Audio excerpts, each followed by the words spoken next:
Ladies and gentlemen, there comes a moment when silence is no longer strength, when restraint is mistaken for weakness, and when the cards left unplayed start speaking louder than the ones already laid on the table. We're not here today to whisper. We're here to roar, to shine a light on the moves that weren't made, to ask not what was done, but what could still be done. Because when you're dealing with nations, history, and high stakes, every decision is a message, every non-action a warning. This is a look at the number of cards Trump hasn't played against Iran.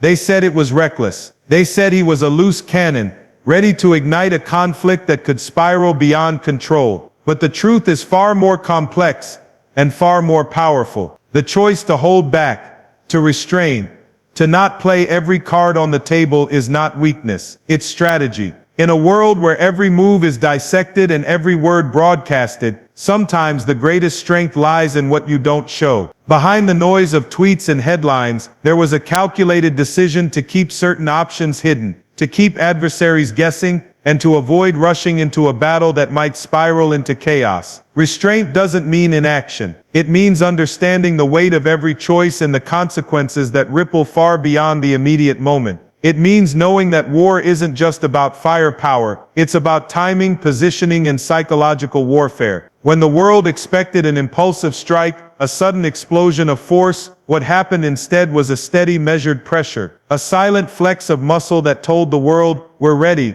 but we don't need to strike first. This kind of power is intimidating because it's unpredictable. It forces opponents to wonder, to hesitate, to second guess. Because when you don't reveal all your cards, the threat of what could happen becomes almost as powerful as what has happened. Iran knew this. They knew that every aggressive move risked provoking a response that wasn't on the public radar, a response crafted behind closed doors, reserved for a time and place chosen with precision. In the end, restraint wasn't weakness. It was a weapon, one wielded by a leader who understood that sometimes the most powerful message is sent not with missiles but with silence. Iran thought it could push the limits, test the boundaries, and provoke without facing the consequences of a true superpower's response. But they underestimated one fundamental truth. You don't threaten a nation forged through relentless struggle, resilience, and unmatched military might without paying a price. This isn't just about bombs or missiles, it's about the full spectrum of power, economic sanctions that can cripple an economy, cyber warfare that can disrupt critical infrastructure, and covert operations that strike where the enemy least expects. The message was clear and unwavering. Every move Iran made was being watched, calculated, and matched with a response that may not have always been visible but was always there. The world often sees the loud headlines, missiles fired, tweets flung like daggers, but behind the scenes the gears of power turn in silence, unleashing consequences that shake regimes without ever crossing the threshold into open war. This is the language of true strength. A superpower doesn't have to respond with immediate violence to make its presence known.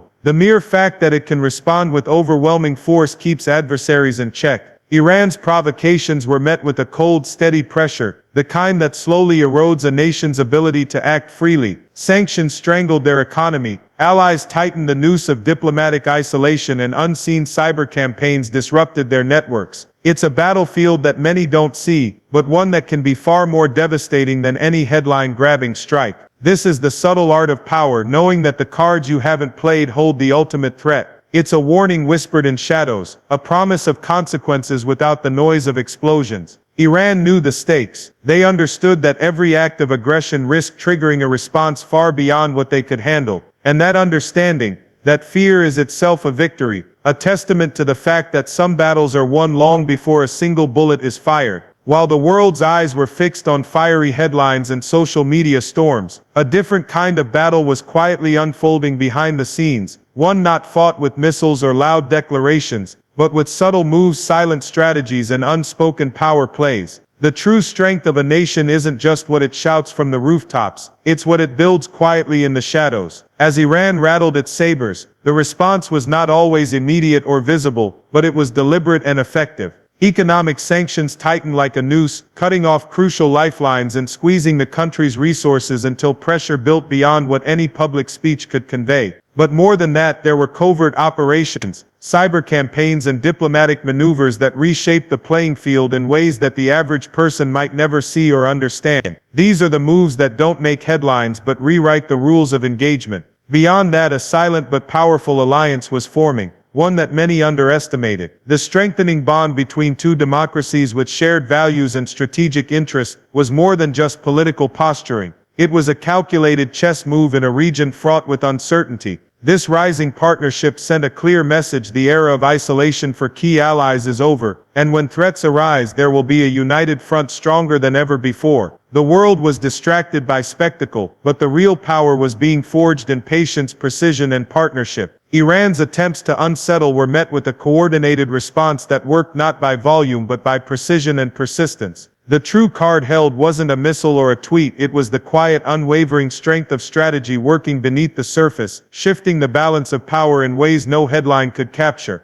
This is the power that changes history without firing a single shot. History isn't written by the loudest voices or the flashiest displays of power. It's shaped by those who have the courage to stand firm, to hold their ground when the world expects them to flinch, and to make bold decisions not for applause but for legacy. Leadership isn't measured by how many wars you start or how many battles you shout about. It's measured by how you navigate the storms others fear to face, how you command respect without begging for it, and how you remind the world that true strength is silent but undeniable. The cards left unplayed against Iran were never a sign of hesitation or fear. They were a calculated statement of power. Sometimes the greatest warning isn't an explosion or a tweet storm, it's the cold, unwavering certainty that you could act, but you choose restraint because you know your options are vast, and the timing must be perfect. That kind of confidence is revolutionary. It flips the game entirely. It's a refusal to be rushed, a declaration that the player holding the cards controls the game, no matter how much noise the opponents make.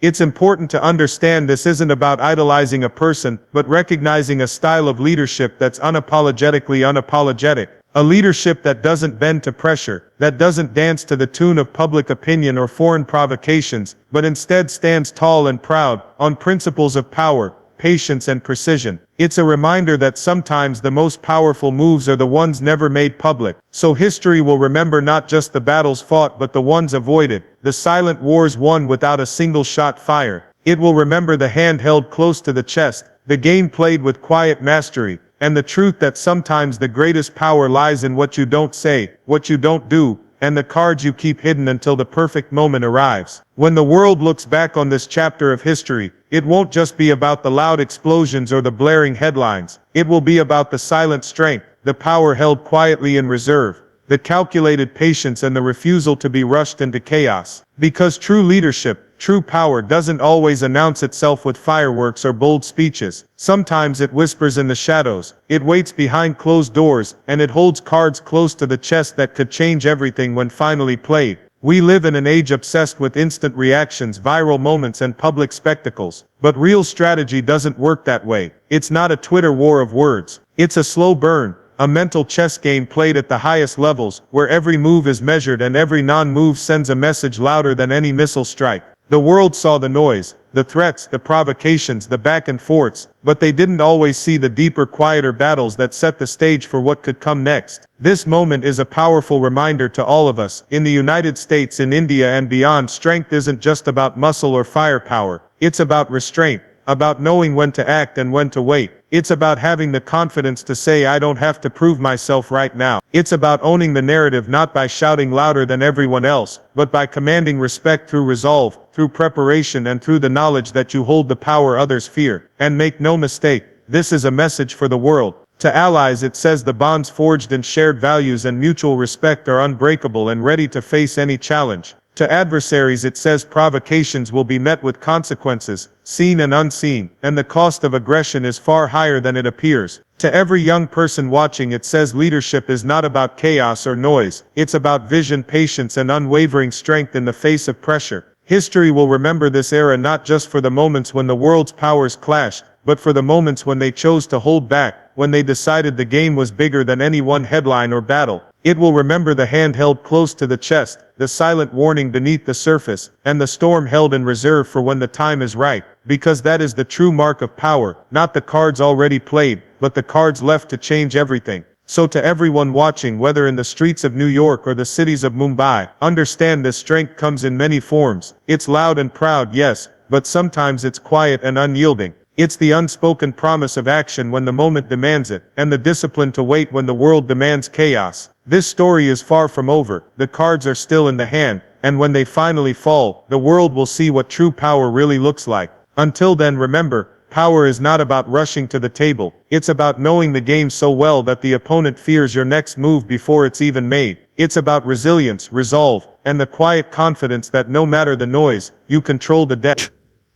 The future belongs to the bold. The future belongs to those who understand that sometimes the greatest victories are won in silence, by holding back, by waiting, by knowing that the most powerful move is the one you haven't yet played. The game is still on, the cards are still in hand, and the world will never be the same.